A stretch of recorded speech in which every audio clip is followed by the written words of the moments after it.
Hola, ¿qué tal? Buenas tardes, buenas noches, depende de dónde me escuchen, dónde me acompañen. ¿Qué tal? Yo soy la doctora María Eugenia Estrada Noble.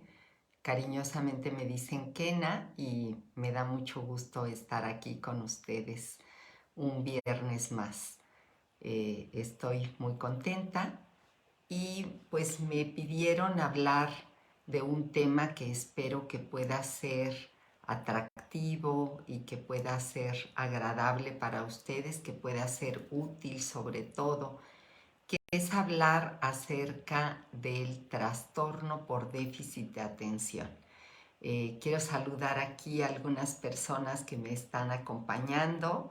Esperanza Leiva Camarillo, te mando un abrazote, Esperancita, grande, grande, hasta Cárdenas, Tabasco. A Sagri Sagún, un abrazo grande hasta allá, hasta el sur de Veracruz. Marcelis, qué barbaridad, qué gusto, me da mucho gusto que estés aquí. Bere Reyes, también me da mucho gusto que me acompañes. Y bueno, pues qué gusto que estén aquí. Miguel Ángel García Montoya, también qué gusto que me acompañes. Muchas gracias. Y bueno, pues vamos a comenzar. Me parece que es un tema importante tanto para cuestiones educativas como para guiar a nuestros hijos y nuestros sobrinos, nietos, etcétera. Y en general me parece que es algo de lo que tenemos que estar informados. Bueno, también está aquí acompañándome Leti Diva Diva. Un abrazo, platícame desde dónde me acompañas, Leti. Y bueno, pues vamos a comenzar viendo qué es el trastorno por déficit de atención.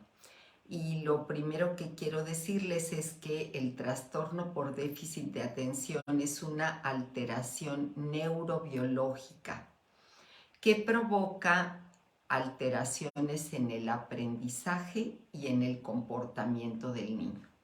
¿Qué quiere decir que sea una alteración neurobiológica? Bueno, pues que primero está en la biología del cerebro.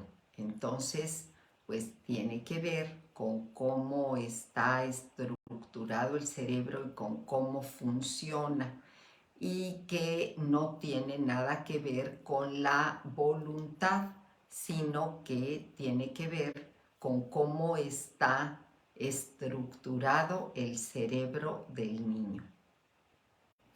Se dice que es uno de los problemas psiquiátricos más frecuentes en la infancia y la causa más frecuente de psiquiatría infantil, de paidopsiquiatría. Es mucho más frecuente en varones y mucho menos frecuente en niñas, pero de cualquier manera, por supuesto que también una niña puede tener trastorno por déficit de atención. Este, ¿Cuáles son las características? Bueno, pues una de las características es el exceso de actividad. Otra característica es la atención dispersa y también pudiera ser, porque no en todos los casos, que hubiera problemas con la atención y con la impulsividad. También pudiera haber problemas con la interacción social y el rendimiento escolar. Por supuesto que los problemas de atención, eso sí, son constantes en cualesquiera de las modalidades de trastorno por déficit de atención, pero la impulsividad y el exceso de actividad en algunas variantes y las dificultades de interacción social y del rendimiento escolar también solamente en algunos de los casos. Pero se dice que el trastorno por déficit de atención afecta más o menos a un 9% de la población infantil y al 3% de la población de las niñas, pues en el caso de los varones es el 9% y en el caso de las niñas es el 3.3%. Quiero saludar aquí a algunas personas, a Maritel Alonso, un abrazote, a Lupita Ramírez Cano. ¿Qué tal, Lupita? Un abrazo, me da mucho gusto saludarte. Un abrazo grande, grande allá al Estado de México. A Ángel Otero, un abrazo. A Berta Telles, un abrazo hasta Puebla. Qué gusto que estés aquí. A Yolanda Álvarez también un abrazo grande. Muchas gracias por estar aquí y por acompañarme. Muchas gracias. Iremi Cepeda Trinidad también muchas gracias por estar aquí. Vamos a ver que entre algunos factores que condicionan, pero esto sí quiero mencionarlo, es que no necesariamente es así, pero entre algunos factores que podrían propiciar la aparición del trastorno por déficit de atención es el consumo de tabaco o alcohol por parte de la madre durante el embarazo. También pudiera ser la falta de oxígeno del niño durante el parto, su bajo peso al nacer y un mal ambiente social en el que ese niño se desarrolle o se desenvuelva. También cuando uno de los niños tiene trastorno por déficit de atención, el riesgo de que sus hermanos también lo tengan aumenta. Y bueno, pues aumenta del 5% de la población hasta un 30 o 40%. También se multiplica ese riesgo por 8 si es que alguno de los padres tiene trastorno por déficit de atención. Vamos a ver que pues el trastorno por déficit de atención ahora creo que es un poco más fácil de que los padres lo puedan identificar tempranamente y que puedan canalizarlo con algún especialista para su tratamiento. Pero bueno, pues es un proceso que implica varias pruebas y que se tienen que ver algunos de los factores para descartar la presencia o para hacer el diagnóstico diferencial del trastorno por déficit de atención.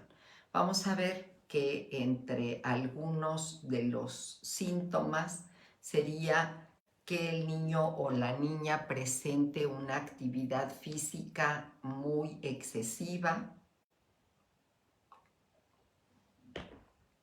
y que esté junto con un grado de atención muy bajo. Aunque el niño quiera o la niña quiera prestar atención, concentrarse en una actividad, le cuesta mucho trabajo.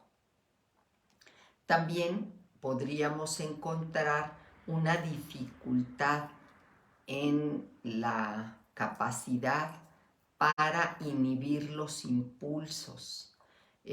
Son niños o pueden ser niños que se dejan llevar muchísimo por sus impulsos, se ponen enojados, rabiosos, pierden el control fácilmente, tienen una muy baja tolerancia a la frustración y eso lo podemos ver desde edades muy tempranas.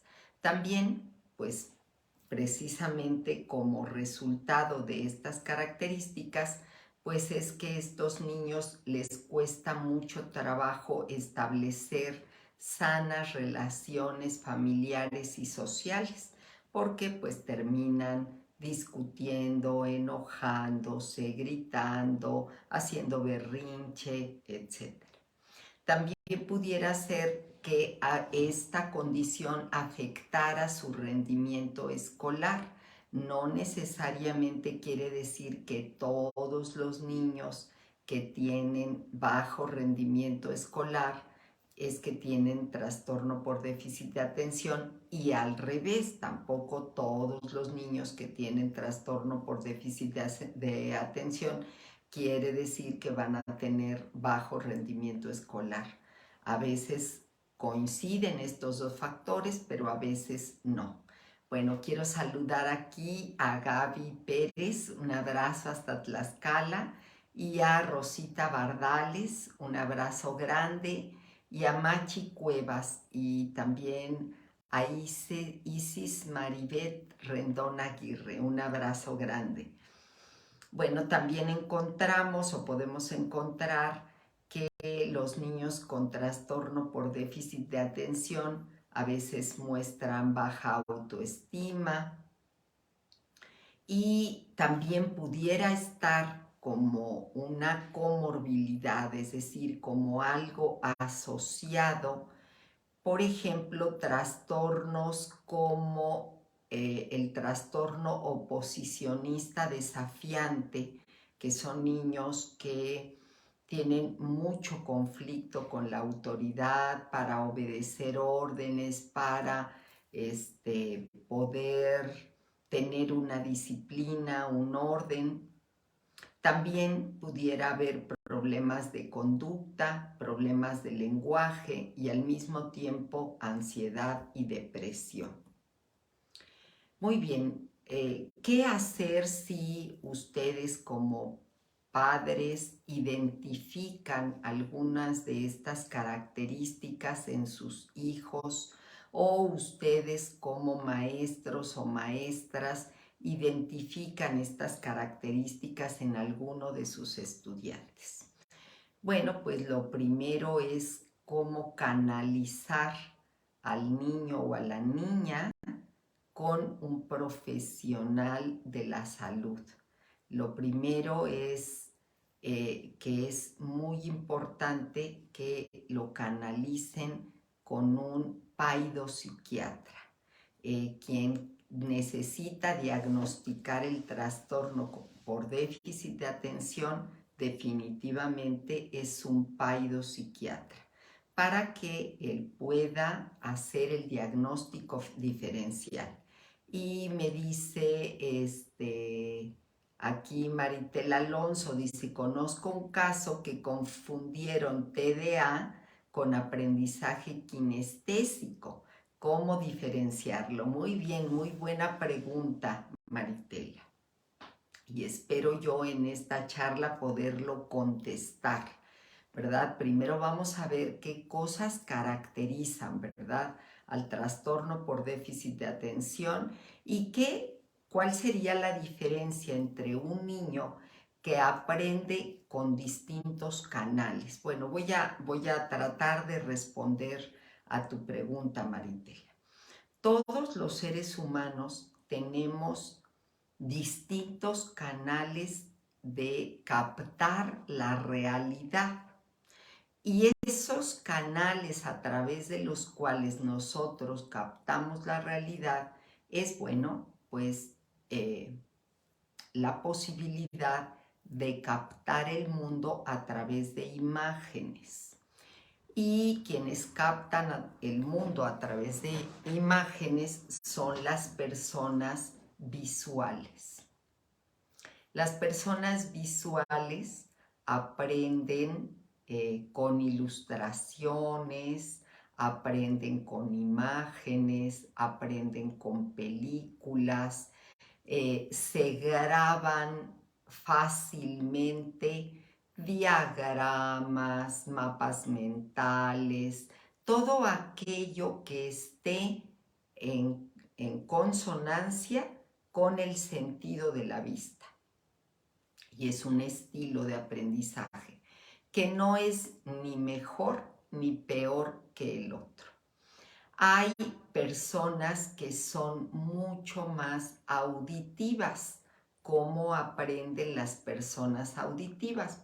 A través de narraciones, de cuentos, de historias, de em, a través de asociar un aprendizaje con música.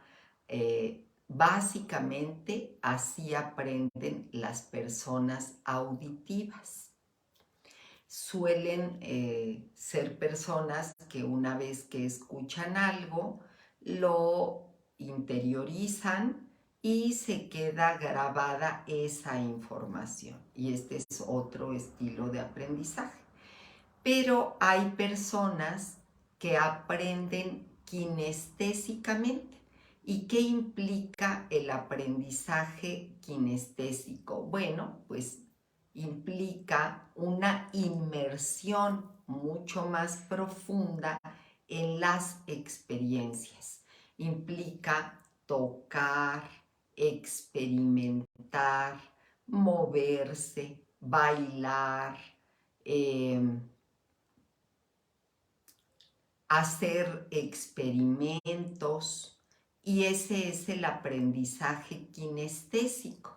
Evidentemente que las personas que son kinestésicas es más fácil que recuerden cuando ellos aplican un aprendizaje. Es decir, no solo cuando lo memorizan, no solo cuando lo leen en un libro, no solamente cuando escuchan la voz del profesor, sino cuando pueden hacer con eso que se les enseña un experimento. Y eso, bueno, pues requiere mucho más actividad.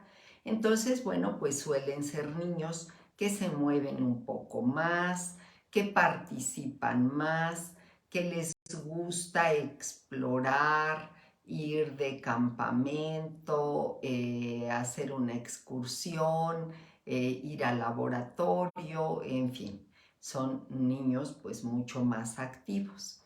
Pero efectivamente hay una diferencia entre el comportamiento normal de un niño que es más kinestésico a el comportamiento de un niño que tiene trastorno por déficit de atención. Muy bien, pues los profesionales de la salud diagnostican el trastorno por déficit de atención a partir de lo que está considerado en el Manual Diagnóstico y Estadístico de Enfermedades o de Padecimientos Mentales, que se le conoce como DSM-5, y de la Asociación Psiquiátrica de la APA para diagnosticar este trastorno. Entonces, bueno, pues vamos a ver cuáles serían los criterios diagnósticos. Bueno, pues vamos a ver que los primeros son criterios diagnósticos que tienen que ver con la falta de atención. Y bueno, pues voy a saludar aquí a algunas personas. A Maru Nofal, un abrazo aquí en Querétaro, Maru. A Erika Jiménez Pérez, un abrazote grande hasta Tepeji del Río. A Sara Ruiz, un abrazote grande. Sara, a Catalina García Jiménez, un abrazo grande hasta Toluca. A ver, Sara Ruiz, eres de allá de Tepic, ¿verdad? Y Roxana Mar. Está también y me acompaña aquí el doctor Apolinar Rolón García. Un abrazote, Polo. Qué gusto, qué honor que estés aquí. Y Elsa Durán, un abrazo grande hasta Aguadulce, Veracruz. Y Elsa, ¿quién más? Isis Maribet, un abrazo grande. Y aquí me dice Rosita Bardales, que me acompaña. desde Perú, pues qué honor, qué gusto, un abrazo grande hasta Perú. Águeda Hernández Márquez, también qué gusto, y Sara Ruiz, un abrazote hasta Tepic, Nayarit, qué gusto que estés aquí, Sara. Y espero que te estés sintiendo muy bien. Te mando un abrazo, ojalá que te sientas muy pronto bien. Te mando un abrazo. Ernesto, también me da mucho gusto que estés aquí. Te mando un abrazote. Bueno, vamos a ver cuáles serían los síntomas de falta de atención. Y vamos a ver que si ustedes identifican 6 o más síntomas de falta de atención, entonces podríamos considerar la posibilidad de que hubiera un trastorno por déficit de atención. Marcelis me dice que Marian me manda un abrazo, saludos, pues yo le mando un abrazote grande a Marian. Qué gusto saber que sabe recibir sus saludos. Yo creo que ya es una señorita bien hermosa porque siempre ha sido bellísima. Marian, un abrazo grande, Marian. Te mando un abrazo. Y María del Carmen Noble Cuevas, mamita linda, gracias también, yo los quiero mucho. Muchas gracias, mami, por acompañarme. Gracias. Entonces, bueno, pues vamos a ver cuáles serían esos síntomas de falta de atención. Bueno, la primera característica es que a menudo no logra prestar atención a los detalles y por la misma situación comete muchos errores. Básicamente comete errores por descuido en las actividades escolares, en el trabajo o en otras actividades. Esa es la primera y habría que ver si es que se trata de una persona, un niño, un adolescente, incluso un adulto que no logra tener atención en los detalles y comete errores porque se descuida. La otra característica es que estas personas tienen problemas para mantener la atención en una actividad específica, sino que están un tiempo muy corto, con atención focalizada en algo y después brincan a otra actividad y a otra y a otra y a otra y es como si no pudieran mantener la atención en una sola actividad. También otra característica es que parece que no están escuchando cuando se les habla directamente. Entonces muchos de los padres de niños con trastorno por déficit de atención creen que el niño o la niña están sordos o sordas y en realidad es que están dispersos, que ciertamente no están prestando atención, no están escuchando claramente porque están dispersos en su mundo interno. También otra característica es que no son capaces de seguir instrucciones. ¿Por qué? Porque se pierden en sus pensamientos y no logran completar una instrucción, no logran completar una actividad. Por ejemplo, es muy común que sean niños que no anotan toda la tarea y que por lo tanto pues no pueden llevar a cabo la actividad de manera completa. Si están en el salón de clases, pues se pierden, divagan y no alcanzan a cumplir con una actividad porque pierden la concentración, se desvían haciendo otra cosa y cuando quieren lograr focalizarse nuevamente, bueno, pues ya perdieron toda la atención. También pues tienen problemas para organizarse, para planear y comienzan una cosa, la dejan, la abandonan, comienzan otra vez dejan esa actividad, la abandonan, empiezan otra y así siguen. No sé si incluso quienes están aquí, yo veo que ponen algunos emoticones de sorpresa, no sé si incluso aquí alguien de ustedes se esté identificando a sí mismo o a sí misma o identifique incluso adultos que tienen esta condición, esta característica.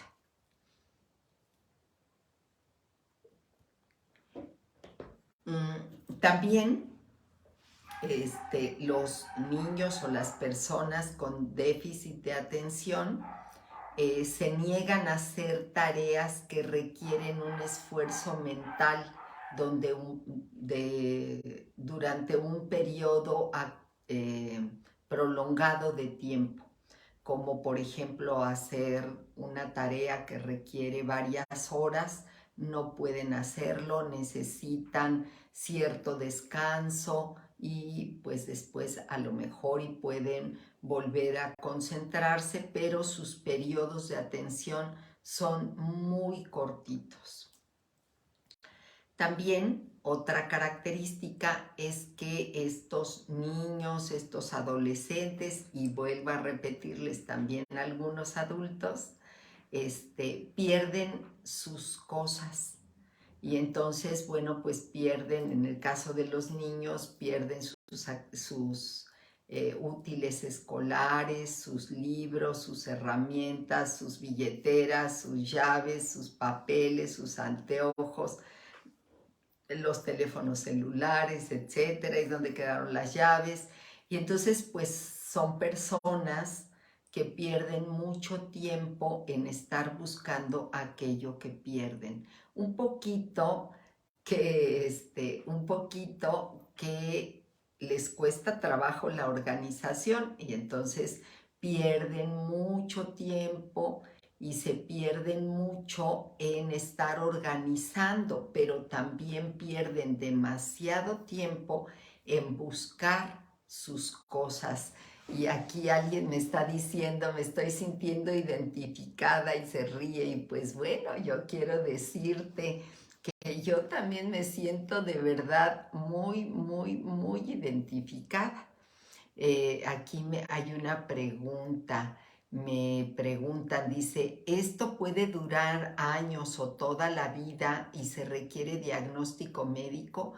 Las dos preguntas son afirmativas porque, vamos, se trata de un trastorno neurobiológico, es decir, así es el cerebro de una persona con trastorno por déficit de atención y podría durar toda la vida, sin tratamiento podría durar toda la vida.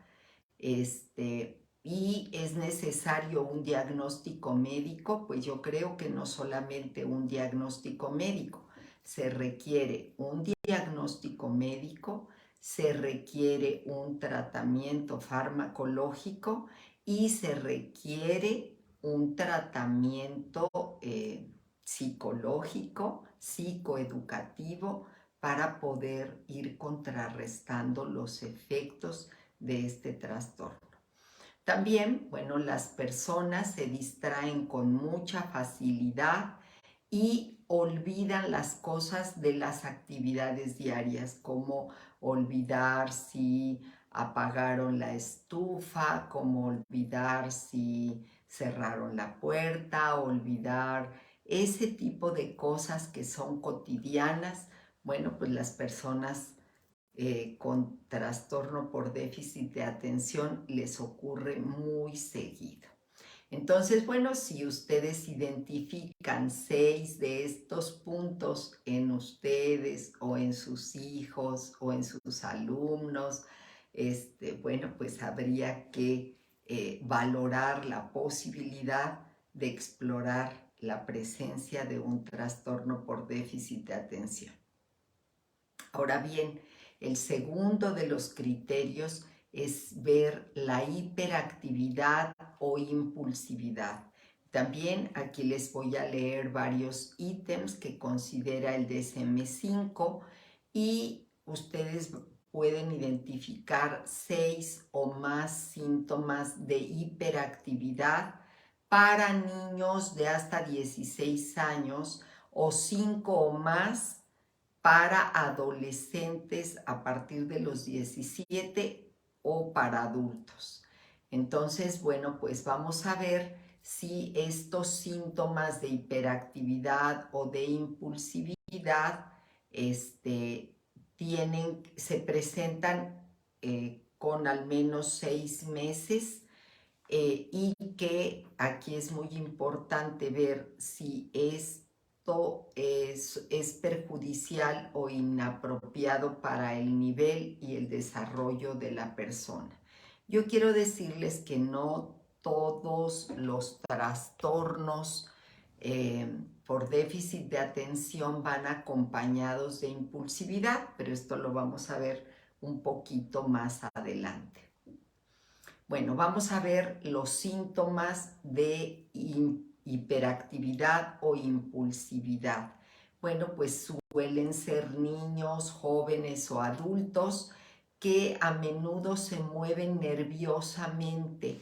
Entonces casi siempre están moviendo las piernas, se están moviendo del lugar, dan golpecitos en la mesa, mueven las manos, mueven los pies, se retuercen en el asiento, parece que no encuentran acomodo y entonces parece que tuvieran gusanitos, ¿verdad? Y entonces se retuercen todo el tiempo. Eso es uno de los criterios. También, pues suelen ser personas que no saben quedarse quietecitos y sentaditos por bastante tiempo, sino que dejan su lugar, se levantan y ya van y ya vienen y pues se esperaría que se quedaran quietecitos, pero no se pueden quedar quietecitos por mucho tiempo. También pudiera ser que se tratara de un niño, de un joven e incluso de un adulto que estuviera corriendo, trepándose, haciendo alguna actividad que no es adecuada. Que bueno, uno esperaría, por ejemplo, que en el cine se quedaran quietecitos y resulta que quieren andar corriendo, yendo, viniendo, etcétera. O que en el caso de los adultos, a lo mejor ya los adultos logran mantener eh, pues una postura, pero permanece en ellos una sensación de inquietud o un movimiento de las manos, estar haciendo otra actividad al mismo tiempo, pero sí queda claro que no hay la posibilidad de mantenerse quieto y focalizado por largo tiempo. También, y eso lo podemos observar más en niños que no pueden jugar o participar en actividades recreativas de una manera tranquila. Son niños que pareciera que los impulsara un motor, como si estuvieran siempre en movimiento. Otro de los puntos es que suelen ser personas, niños, adolescentes o adultos que hablan de manera excesiva y parece que nunca se van a poder callar y hablan y hablan y hablan y hablan y hablan, en fin.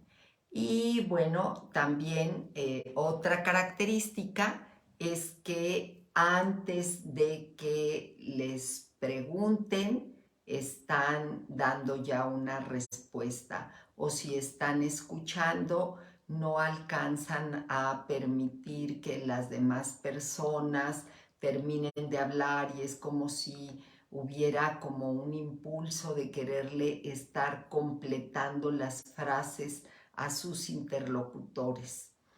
Esa es otra característica. Otra característica es que les cuesta trabajo esperar su turno y entonces quieren arrebatarle el turno a los demás para participar, para jugar, para hablar y les cuesta trabajo esperar el ritmo de los demás. También otra de las características es que interrumpen, se entrometen, se meten en las conversaciones de otros, en los juegos de otros y por supuesto pues esto causa problemas. ¿Por qué? Pues porque los demás se sienten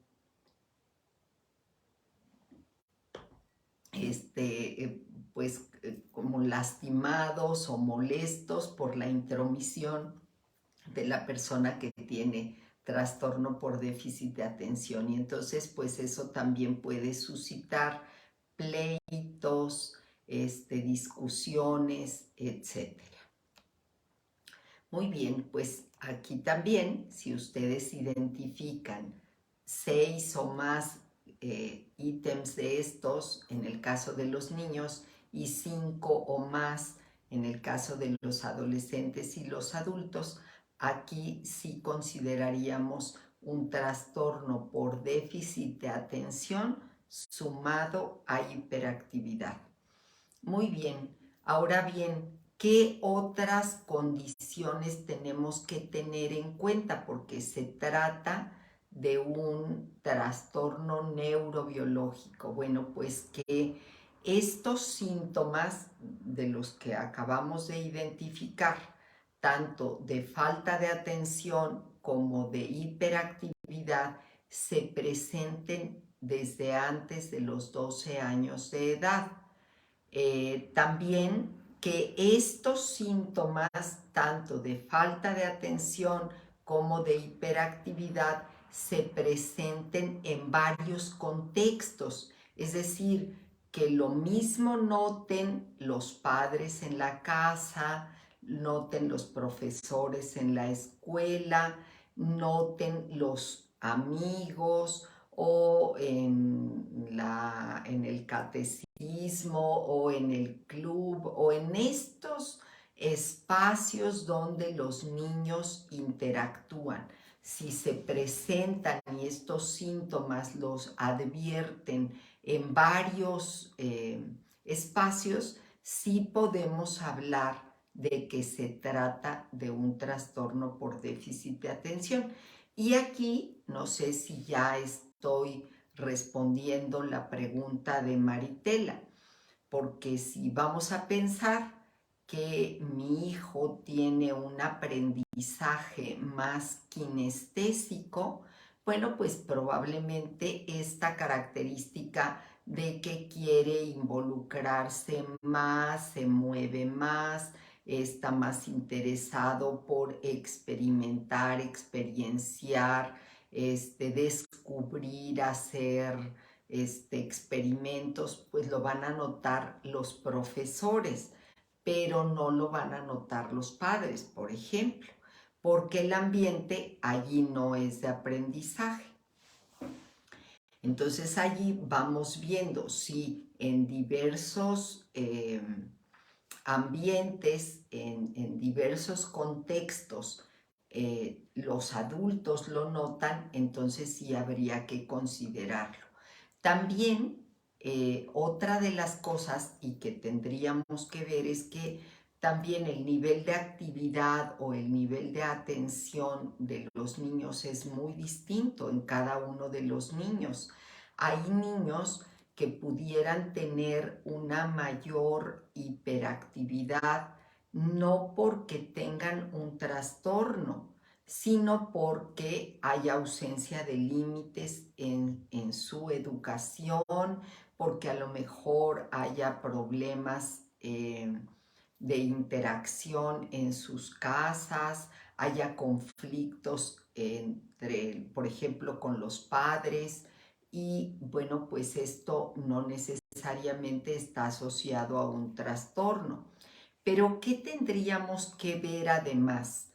Además de que viéramos los síntomas antes de los 12 años, que se presenten en varios contextos de la vida y que también sucediera que estos síntomas están interfiriendo con su funcionamiento social, escolar o laboral y que evidentemente reducen la calidad de su propio desempeño. Voy a saludar aquí a algunas personas. Diana de la Cruz, qué gusto, un abrazote hasta Tlacomulco.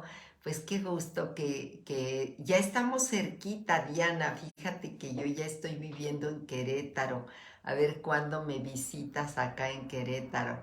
Qué gusto saludarte, un abrazote. Y Yamín Feliz, muchas gracias por estar aquí. Psico Ileana González, qué gusto, un abrazote grande, Ileana. De verdad que me da mucho gusto saber de ti. Susi Castillo, Clarisa Aranda, hasta allá, hasta Tamaulipas, también me da mucho gusto. Gavina Angelina Rodríguez Juárez, Beth Islas, Indicar, muchas gracias. Bueno, ya había contestado la pregunta de Lupita Ramírez Cano, espero que haya quedado claro. Moris Ortegón, muchas gracias por estar aquí. Y Soledad Martínez, un abrazo hasta la Ciudad de México. Qué gusto, muchas gracias. Dice aquí, dice, el trastorno en sí se presenta en diferentes niveles, es decir, el daño neurológico. Sí, por supuesto que sí. La respuesta es sí, Katy. Y por eso es necesaria la valoración primero de un paidopsiquiatra, y una vez que ya el paidopsiquiatra hace la valoración, el diagnóstico diferencial, él ya decidirá qué pruebas necesita, ya decidirá si necesita pruebas, test, y o si necesita algunas otras pruebas de gabinete como electroencefalogramas, mapeos cerebrales, en fin.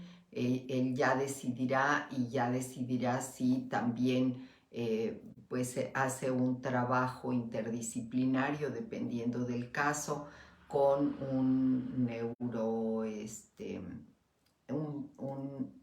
neurólogo o un neurólogo pediatra, y ya, bueno, pues ya eso decidirá.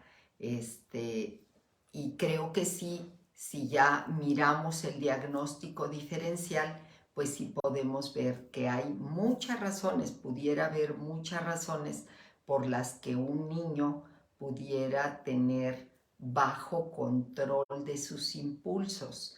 Y tendríamos como que mirar muchísimas cosas, porque no es lo mismo tener, por ejemplo, un trastorno oposicionista desafiante, tener un trastorno por déficit de atención, tener ausencia de límites en casa, tener problemas emocionales en el ambiente escolar, a lo mejor padecer bullying o alguna cuestión, y es muy importante ir observando muy claramente estos indicios. Bueno, pues qué bueno que logré aclararte esto, Maritela, y muchas gracias por tu pregunta. Susana Martínez, un abrazo grande. Susi, hasta Irapuato, Guanajuato, un abrazote para toda la familia. Y Adriana Araiza Versáñez, un abrazo grande, grande, grande hasta Guerrero, pero recuérdame de dónde, ay, se me fue el nombre, ahorita me acuerdo, Chilpancingo, Guerrero. Un abrazote, Adriana. Muy bien. Ahora bien, es importante que nosotros, les decía, es importante que nosotros podamos ir viendo exactamente los indicios para poder saber qué hacer y hacia dónde orientar, ¿verdad?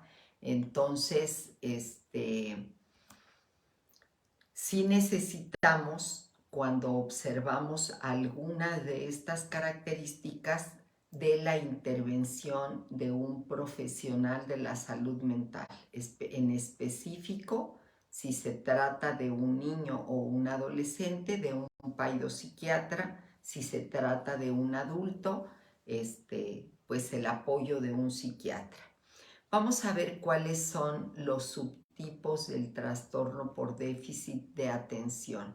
Está el tipo combinado, que es con inatención, hiperactividad e impulsividad, ¿verdad? Este es como el caso que se describe clásicamente como un niño hiperactivo. Es mucho más frecuente en niños que en niñas. Luego después está el tipo predominantemente inatento. Pues sí, permanecen más las características de inatención que ya les mencioné hace un rato, y no hay una clara hiperactividad ni impulsividad. Y está el tipo predominantemente hiperactivo e impulsivo, y en ese caso vamos a ver a niños, adolescentes e incluso a adultos mucho más atrevidos, más temerarios, no miden el riesgo, no miden el peligro. Se da en pocas ocasiones, pero también puede ocurrir. Los síntomas pueden ir cambiando a lo largo del tiempo, pero bueno, pues sí, me preguntaba hace un rato Lupita que si van a permanecer a lo largo de los años, pues sí, y sobre todo si no hay tratamiento. Entonces, pues, ¿qué incluye el tratamiento? Bueno, pues sí, un tratamiento farmacológico, que es muy importante que nos demos cuenta de algo. Hay muchísimos prejuicios en torno a la prescripción de fármacos de este tipo, ¿verdad? De fármacos psiquiátricos, porque bueno, la gente desafortunadamente piensa que los fármacos psiquiátricos son peligrosos, causan adicción, son drogas, etcétera. Y bueno, yo no quiero decirles que no son medicamentos de un manejo eh, delicado, es cierto, pero por esa razón tienen que estar prescritos y vigilados por un psiquiatra. Si se trata de niños o de adolescentes, por un psiquiatra. Si se trata de adultos, por un psiquiatra. Si está vigilado, supervisado por un psiquiatra o por un psiquiatra, bueno, pues no pasa nada, hay una supervisión, y si el tratamiento se sigue al pie de la letra, no va a pasar nada. Ahora, sí es importante que además de este tratamiento farmacológico se dé un seguimiento psicoterapéutico. ¿Por qué? Porque es necesaria una psicoeducación.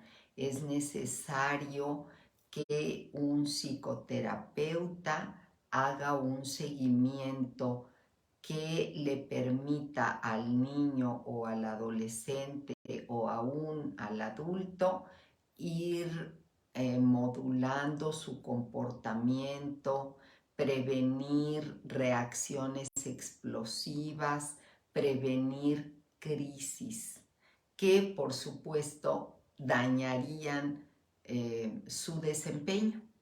Si se trata de inatención, y quiero que lo podamos dimensionar, que si se trata de inatención y no se atiende y no se le enseña al niño, al adolescente o al adulto a organizarse, a planear, a, a, este, a focalizarse, pues va a tener muchos problemas en los diversos entornos, va a tener problemas en el ámbito escolar, va a tener problemas para seguir sus actividades, problemas laborales si ya se trata de un adulto.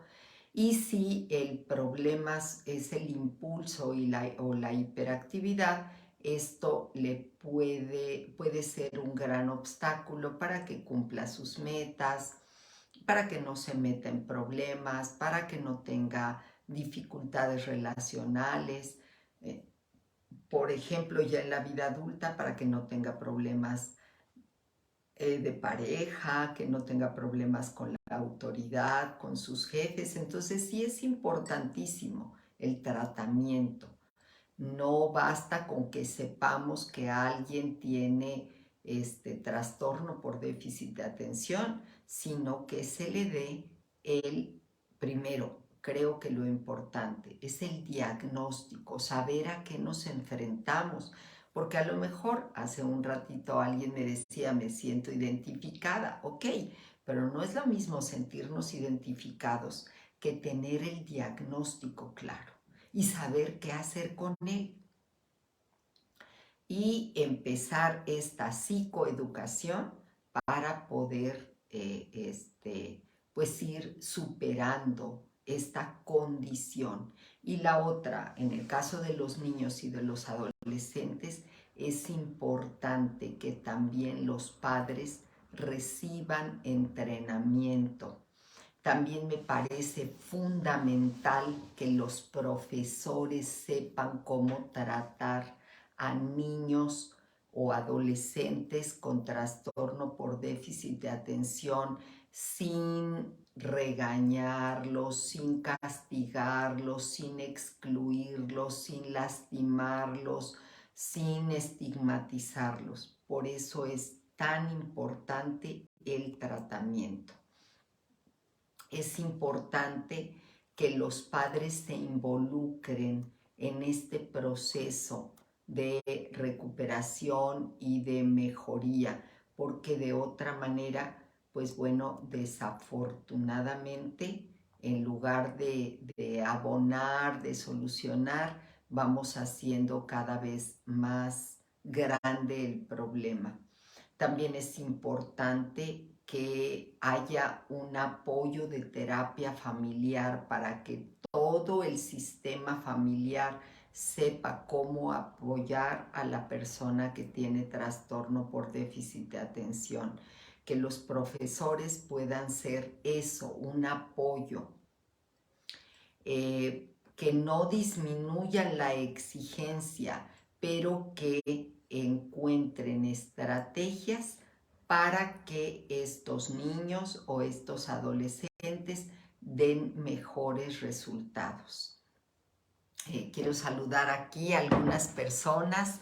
Elisa Canto, un abrazo hasta Tabasco, me da mucho gusto que estés aquí, un abrazo grande. Octavio del Valle, qué gusto saludarte, creo que andabas en Coatzacoalcos, ¿verdad, Octavio?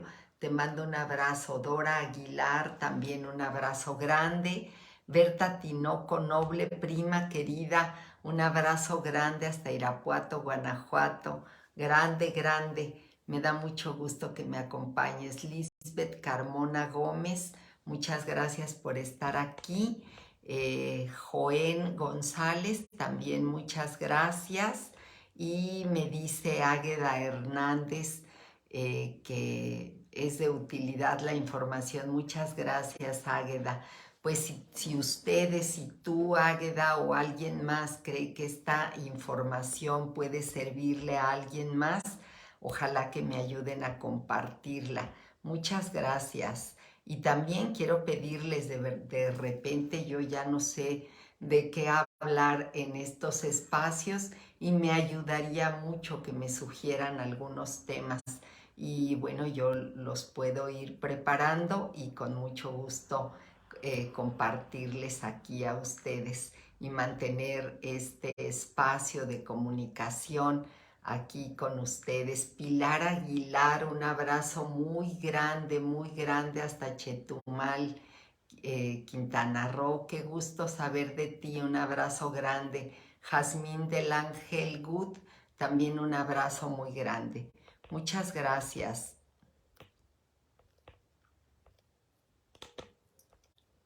Bueno, pues vamos a continuar. Bueno, es cierto que,